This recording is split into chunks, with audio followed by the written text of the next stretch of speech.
Clash of Clans have stuck to their word of being open and honest with us, as today they released another State of Gameplay blog post, this one covering changes to the CWL, balance changes happening this month, and touching on the ore economy. So let's go through all of this. They start with the CWL. They added new leagues, the Titan leagues, and then Legend. However, last month's CWL, everybody competed in Champion 1 being the highest, and only now have clans moved up into Titan 3, and the race to Legend is ongoing, shall we say. But they had explained that modifiers would be in play for those leagues, but they are temporarily adjusting what those modifiers would be. So what they say is Titan 3 and 2 would use Legend 2 modifiers, and then Titan 1 and Legend League would use the Legend 1 modifier setup. Now, why I think this is in place temporarily is because everybody is in Champion 1, going up to now Titan 3, and then competing up over. So even the best clans in the world are in Titan 3 right now. And looking at the hit rates and some of the scores that we've seen in last month's CWL, since all of the top clans were really trying their best in order to get promoted, there was a lot of tie wars and things like that. Seemingly they have cranked up the modifiers whilst those top clans are progressing through Titan, with, I would guess, the longer view being that the modifiers are then tailored for each of the leagues. But right now they are Titan 3 and 2 being the Legend 2 modifiers, and then Titan 1 and Legend being the Legend 1 modifiers. We can swiftly move along to the May balance changes, because that's basically it for the Clan War League adjustments, just letting us know on those modifiers, which is good because they have said they aim to create healthy competition across the ladder, and I think temporarily that does make sense, and then they can adjust the modifiers based on, as they say, the gameplay and hit rates. Moving down to the May balance changes though, this is the bulk of the blog post before we get onto the ore economy very slightly. But last time they gave us some graphs and stats, which I thought was really nice. But this time around, they've actually said they're going to try a different way of communicating this, because they want to focus on the intent behind the balance changes. So I do like this. I will be honest, I do like some stats and numbers and things as well, so maybe a bit of a blended approach next time would be good. However, there are a couple of key changes happening. Firstly, to the giant arrow, because the goal is to make sure that with each new town hall, they don't have to just increase the damage of the giant arrow so that it continues to wipe out air defense, because that is ultimately the main use case or a signature use case of the giant arrow. But what it is leading to is that it is becoming too strong at lower Town Hall levels, because you can cap off your common equipment at Town Hall 14. So as they are increasing the damage of the giant arrow to make sure that at Town Hall 18 it's taking out air defense, well then it is just absolutely annihilating buildings at lower level. To be honest, I don't think this is that big of a deal, but what they say is the giant arrow will deal double damage to air defenses and be less impactful against other targets because they have decreased the damage. Now, I will place all of the new levels on your screen throughout this section that I'm talking about, but essentially you can see that the damage is not halved by any means, so it will be providing more damage than what it does currently against the air defense, but it doesn't really matter, obviously, because it can wipe them out in one shot either way. I have to say, with this change, I understand it. I do not like special rules in the game, which this is, like 2 times damage versus air defense.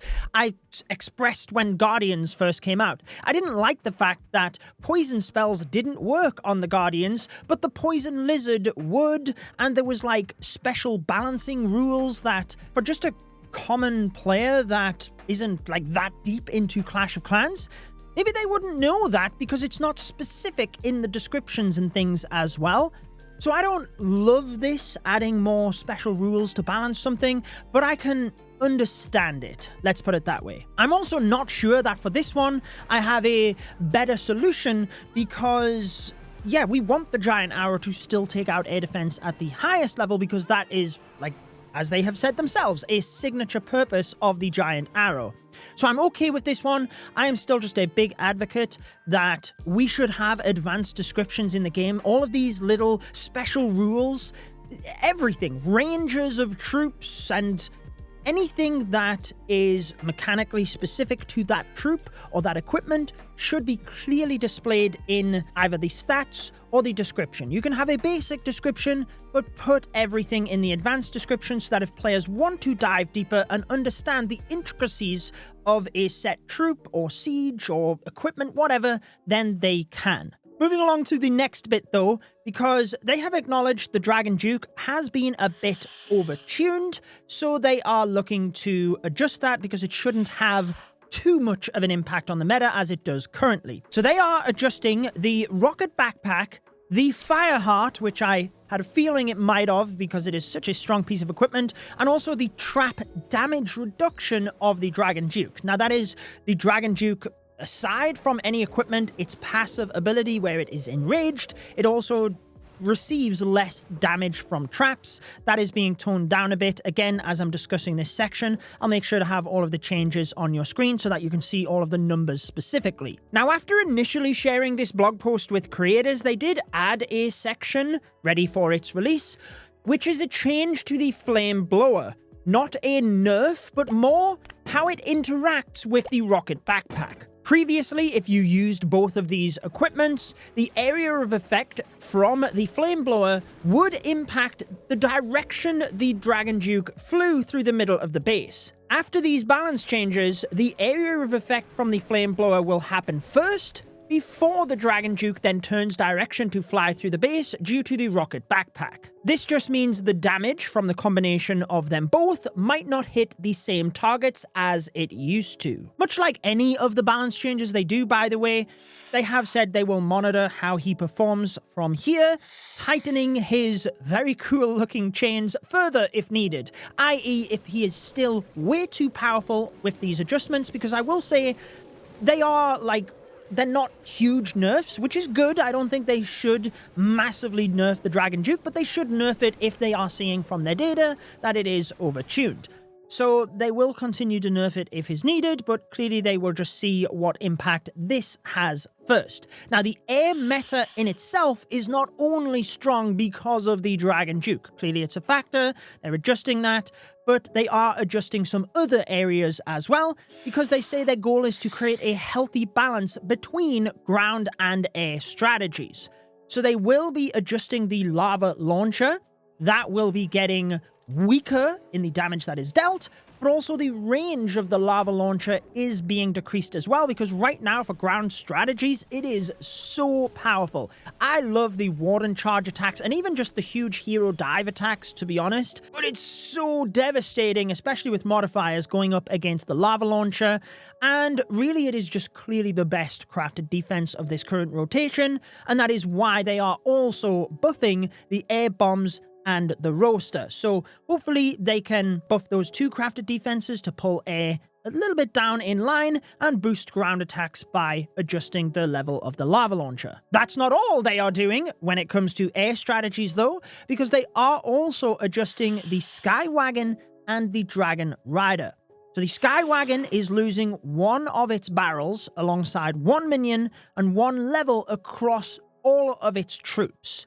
So even if you are just merging it in with attacks, which is commonly used right now, it's not going to give you as much protection. The troops inside of there will go down a little bit easier. I don't know what the level across those troops is going to do that much, to be honest, because it's more about the swarm of troops that it helps to create to protect your main dragons moving through.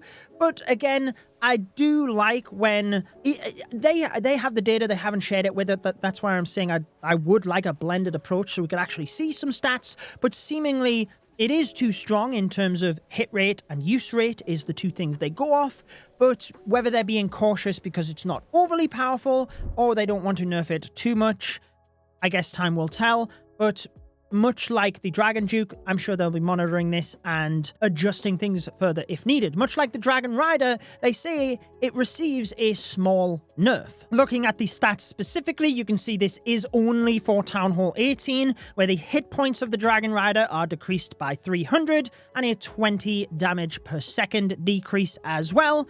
If you're adding modifiers to those, obviously that number may be like compounded, if you will. Now, whilst it's not written in the blog post, in the list of numbers we received, the Inferno Dragon is listed on there as well, which you can see. Very minimal nerf again, but right now it feels like the best strategy, or the one that most players are using in terms of like air spam, if you will, is the Dragon Riders with a blend of Inferno Dragons. So trying to just not massively nerf one troop specifically, but the whole combination of that. So now the Dragon Duke is weaker, the air bombs and the roaster are higher. We have the Sky Wagon, Dragon Riders, and so basically everything with that army has been toned down a bit, which should hopefully bring that back in line with where they would like it to be, to give a diverse set of strategies. And that ties us into the next piece of this blog post, where they entitle it More.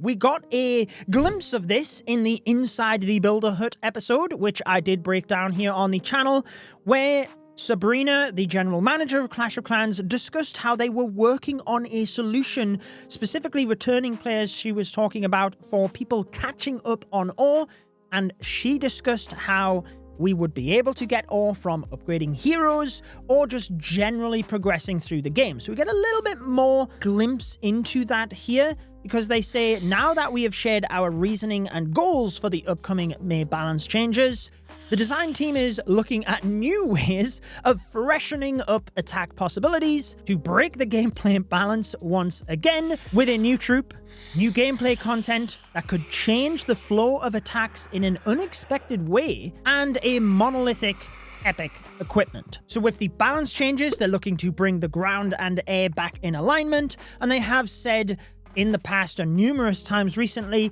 that they do like to try and keep the meta adjusting slightly. I think they have learned from the mistakes of Town Hall 18 of trying to completely flip-flop the meta. That is not what we could be expecting, but they would just be hoping to add new things so that the meta is continuing to evolve and it's not just stagnant throughout a Town Hall life cycle, because we've seen that with the Electro Boots, the Dragons, and by the end of it, people were ready for a little bit of a change, but still having that good old reliable. Anyways, into the piece of information they give us. I know what you're thinking. How can you possibly enjoy more epic equipment when there's so many players who basically can't keep up with the current epic equipment in the game already? They want to make it easier to level up and try more epic equipment, so that more players can enjoy new good stuff that is coming. We've taken our time rolling out a catch-up mechanic because we wanted to be thoughtful. Many players have invested a lot of time and money into equipment, you can say that again,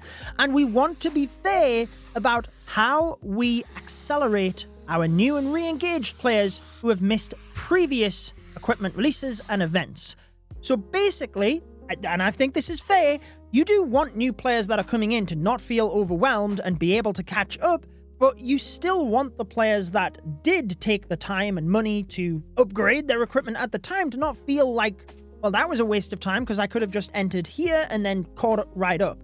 I mean, there's always that argument when they cut cost and time, or they do hammer jam, or yeah, but you have had the opportunity to use that equipment at max level all of that time, etc. Like, I think this is a good step for the game, but I like that they are cautious about making sure the active player base don't feel unfair with this solution. So let's see what it is that they bring. Again, as I have said in my previous episodes, when they are selling event passes and ore in the shop, just know that I don't think this is a case of like fixing the ore economy to the point where a free-to-play player is going to be able to max anything. Setting expectations here, it's clearly going to be better. They wouldn't be sharing this information if it was not, but let's wait until we've got more concrete details as to how good we think that is.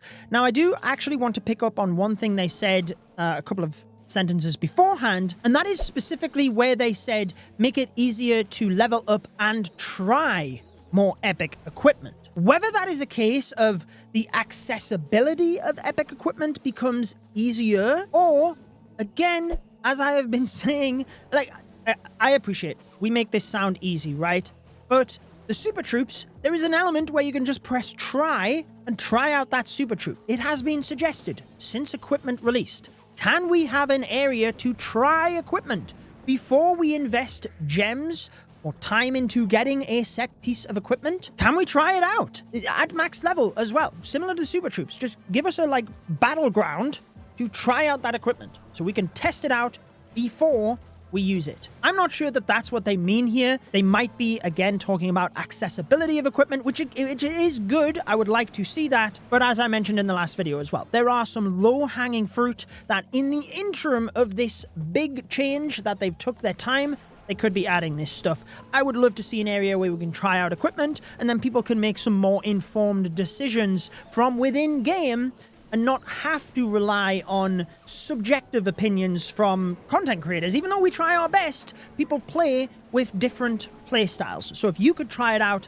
that's what I would love to see as well. They do say at the end of this though, we believe we've found a fair way to make the epic equipment economy more accessible while still keeping the ore economy engaging, and we can't wait to share it with you. But we are not showing all our cards just yet. So in terms of the ore economy, that is the information we have alongside what Sabrina said. I do feel like the fair way to make epic equipment economy more accessible, but keeping the ore economy engaging, well, that's more in line with what I was just saying. Maybe I should have finished the rest of that thoroughly, because whilst they're selling ore, let's see how much it is fixed. Clearly they have like a bigger catch-up mechanic in mind here. They keep referring to fixing and improving this. So yeah, more news will be coming on the next Clash On video. So with the next update, we will be hearing more about this, and with it being within a Clash On video, that would suggest that it is coming in the next update as well, which is great news. That's it for this smaller update. We'll keep monitoring how these changes land, listening to feedback from our players and creators, and making adjustments where needed. Thanks for reading Clash On. Now, I have to say, I do like these blog posts. Thank you for actually being a bit more open with the balance changes, why you are doing the balance changes. I do want that to continue. I love the data as well, so maybe a bit of a mix of both would be great. But I'm glad they're continuing with this blog post series. I hope they continue to just be open like this once a month or something, so that they can continue to share with the players exactly why changes are happening, so that people don't make up their own conclusions, which I'm sure a lot of the time are wrong and just ends up with negative connotations when they could have just told us why in the first place. Let me know what you think of these changes though. If you missed the breakdown of the Inside the Builder Hut, where we did discuss the ore economy, also a strong hint towards global chat, I'll link that one on your screen alongside a recommended video. Enjoy the rest of your day.